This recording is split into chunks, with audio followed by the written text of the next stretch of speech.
জনস্বাস্থ্য সুরক্ষায় আসন্ন অর্থ বছরের বাজেটে তামাক পণ্যের কার্যকর কর ও মূল্যবৃদ্ধির প্রস্তাবনা নিয়ে সাংবাদিকদের সঙ্গে মতবিনিময় সভা করেছে নারীমূর্তি। মঙ্গলবার দুপুরে বিশ্ব সাহিত্য কেন্দ্রে আয়োজিত সভায় তামাক পণ্য নিয়ন্ত্রণে নানান কৌশল নিয়ে আলোচনা হয়। এ সময় সিগারেটের 4টি স্তর থেকে 3টি স্তর করে সর্বনিম্ন খুচরা মূল্য 9 টাকা নির্ধারণের দাবি জানানো হয়।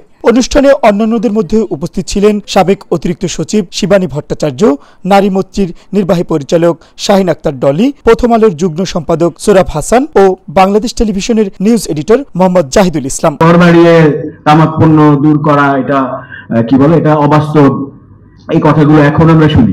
কিন্তু দেখেন এখানে একটা লজিক্যাল ফ্যালাসি আছে। প্রথম বাক্যটা এরকম যে কর বাড়িয়ে তামাক পণ্য বন্ধ করা যাবে না, তারপরের বাক্যটাই হচ্ছে শুধু কর না বাড়িয়ে পাশাপাশি সচেতনতাও বাড়ে। তার মানে দেখেন এই শুধু শব্দটা আগে যোগ করলে আর কোনো সমস্যা থাকতো না। এই লজিক্যাল ফ্যালাসি গুলো দিয়ে আসলে যে মূল যে ক্যাম্পেইনটা, মূল কর্মকাণ্ডটা, এটাকে বিভ্রান্ত করার একটা প্রক্রিয়ার মধ্যে আমরা সবাই বুঝে না বুঝে যুক্ত হয়ে যাই। সিগারেট যে ক্ষতিকর দিক, এটি আমি মনে করি যে একেবারে গ্রাম থেকে শুরু করা। কারণ এই যে গরিব মানুষ, ধরেন ঢাকা শহরে যদি 30 থেকে 40 লাখ বস্তিবাসী থাকে এবং সম্ভবত তার 80% হচ্ছে ধূমপায়ী, সে আমার মনে হয় কাজটা ওখান থেকে শুরু করা, সেটা দীর্ঘমেয়াদী।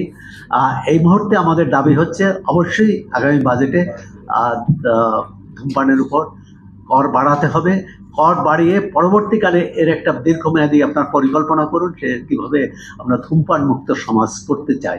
বাজেটের মধ্যে সবচেয়ে বড় কথা হলো যে আমরা যেহেতু তামাকের ব্যবহার কমানোর জন্য সরকারের এই মুহূর্তে সরকারের যে ফোকাস আছে বাজেট, তাদের রাজস্ব যাতে না কমে, তামাকের ব্যবহারটাও যা কমে।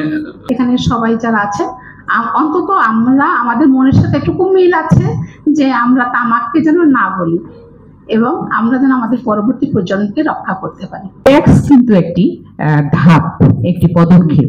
তার মানে এটি না যে আমরা ট্যাক্সকেই খালি বলতেছি তা কিন্তু না, আমাদের অনেকগুলো কিন্তু আমাদের পদক্ষেপ রয়ে গেছে কিভাবে আসলে আমরা তামাক মুক্ত বাংলাদেশ করব, এটা হলো আমাদের মূল লক্ষ্য।